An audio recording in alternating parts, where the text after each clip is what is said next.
네, 유상범 의원입니다. 후보자님, 지금 이제 수사기관이라고 하는 경찰, 검찰이 지금 피의자 신문권을 가지고 있죠. 네. 피의자 신문권이 가지고 있는 본질이 뭡니까? 피의자 신문권이 가지고 있는 본질은 당사자를 소환해서 조사할 수 있는 권한을 말하는 겁니다. 맞죠? 네, 그것이 맞습니다. 강제 수사냐 의무 수사는 변론으로 하고. 네. 그래서 지금 구속된 사람에게 구치소에서 출장 가서 조사를 하도록 한다 하는 것은 본질적으로 검사와 사법경찰청이 가지고 있는 피의자 신문권 자체를 사용하지 마라 하는 얘기랑 같은 내용이라고 저는 생각을 합니다. 그래서 이런 부분에 대해서는 그 부분에 대한 상사 사법 절차의 그 본질적인 부분에 대한 깊은 검토가 필요한 부분이다 이렇게 생각을 하는데 어떻게 생각하세요? 충분히 공감할 부분이 있다고 생각합니다. 네. 그 지금 현재 우리 윤석열 정부가 들어와서 여러분의 대법관 및 대법원장이 제청이 되고 임명이 되셨습니다. 여러 언론에서 2023년에 그 대법관 임명과 관련돼서 뭐 대통령실에서 편향된 경우에는 임명표를 할 수 있다는 그런 어떤 개인적 입장 같긴 한데 입장이 나왔다고 하지만 그 사이에 우리 대법관 임명 제청이 돼서 임명되는 과정에서 보류된 사례가 그 이후에는 따로 있었습니까? 제 기억에는 없었던 것 네. 같습니다. 결국은 정치적으로 너무 편향되거나 또는 대한민국의 어떤 자유민주주의, 법치주의, 시장 경제주의 이런 부분에 대한 여러 가지 논란이 발생한다면 그러한 대법관이 하는 판결에 대한 신뢰성이 국민적으로 의심을 받을 수밖에 없기 때문에 그렇게 편향된 부분에 대해서는 임명하기 곤란하다는 원론적 입장을 밝힌 것에 불과하지 그 과정에서 대법원장의 제청권에 어떤 제한을 가하거나 또는 본인들이 원하는 대법관을 앉히기 위한 어떤 압력 이렇게 보기는 어렵다고 생각하는데 어떻게 생각하세요? 그 당시 대법원장님께서 제청을 하시면서 그 대통령의 의견 때문에 뭐 본래 제청해야 될 분을 안 했다고 생각하지는 않습니다. 네. 우리 대통령에 대한 명예훼손 사건에 대한 수사의 부적절성에 지적이 있었습니다. 이 사안은 뭐 잘 아시죠? 김만배 신앙님 씨가 영상을 교묘하게 편집해서 왜곡된 영상을 틀어서 대선에 아주 큰 영향을 미쳤던 사건입니다.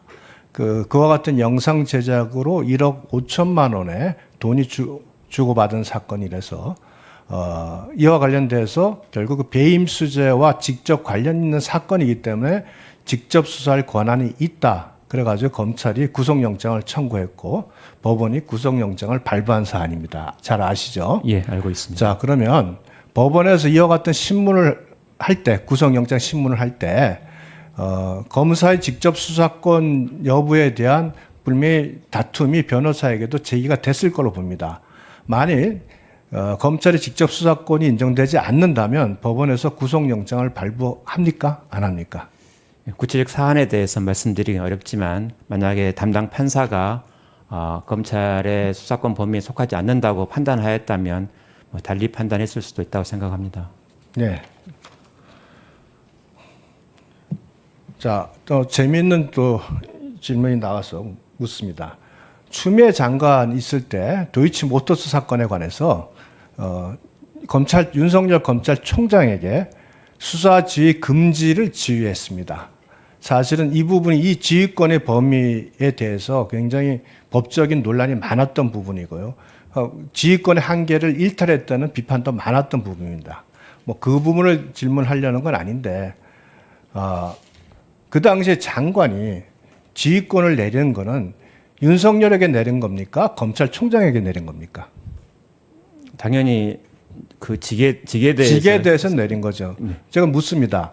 직에 대해서 내린 것이 철회돼서 그것이 효과가 없으려면 새로운 수사 지휘 금지에 대한 지휘와 관련된 취소하는 지휘가 있거나 하는 별도의 조치가 있어야지 그 지휘가 효력이 없어지는 거라고 저는 생각을 합니다. 만일 그 지휘에 대해서 별도의 조치가 없다면 그 지휘의 효력은 계속 유지한다고 보이는데 우리 후보자의 입장은 어떻습니까?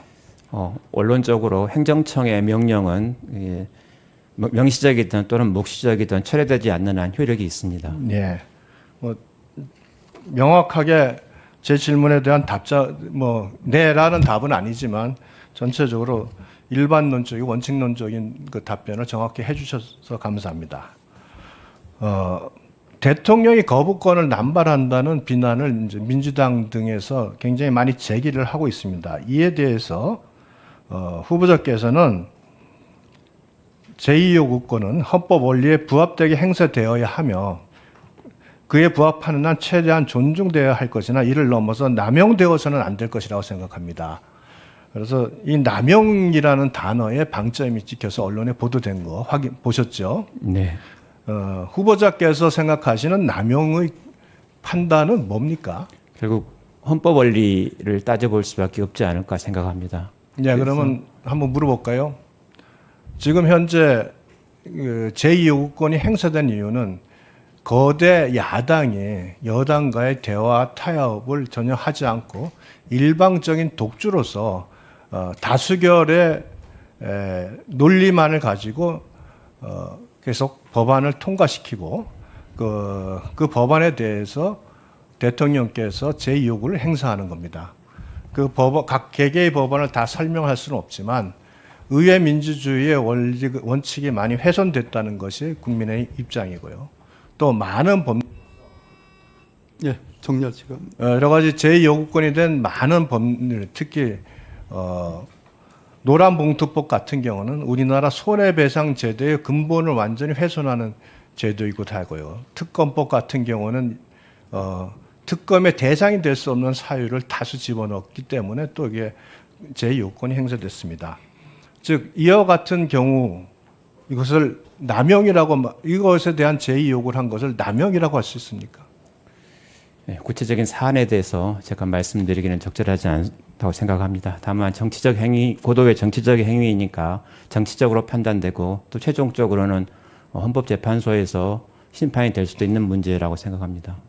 다시 한번 예, 거부권 행사한 것이 헌법재판소의 심판의 대상이 된다고 합니까? 그것이 고도의 정치적 행위에 의해서 네. 정치적 판단에 의해서 결론이 맺어지는 게 맞지만 그것이 말씀하신 것처럼 그 헌법 원리에 어긋나서 헌법을 침해하는 남용 행위가 된다면 그것이 결국 결과적으로 헌법을 수여하는 헌법재판소에서 결정될 수 있을 거라고 생각합니다.